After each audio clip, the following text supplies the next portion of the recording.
Sir हम अगर swimming के लिए यहाँ यूरोप में ज़्यादातर स्विमिंग के लिए यहाँ स्पोर्ट्स ज़रूरी होती हैं स्कूल्स में या बड़ी क्लासेस में अगर लैब वगैरह में काम हो तो बुर्का या कोट पहनने की इजाज़त नहीं होती है, तो उस सूरत में हमें क्या करना चाहिए? उतने अरसे के लिए तुम जो भी वहाँ का जो कोड है, ड्रेस कोड, उसकी पाबंदी करो, लेकिन स्विमिंग के लिए तो कोई कंपलसरी तो नहीं है, हैं?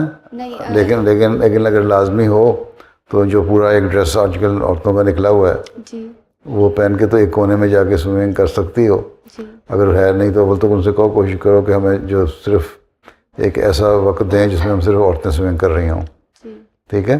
जी तो अगर फिर भी अगर नहीं है मसला है तो एक हिस्से में चली जाओ, कभी इस हिस्से में बाहर नहीं आओगे। मैं इतनी पाबंदी तो तुम्हारी मान लेती हूँ कि करूँ, पर अलहदा होके और पूरा ड्रेस पहन के, वो ड्रेस जो स्विमिंग का इनका होता है नंगा, वो नहीं करना।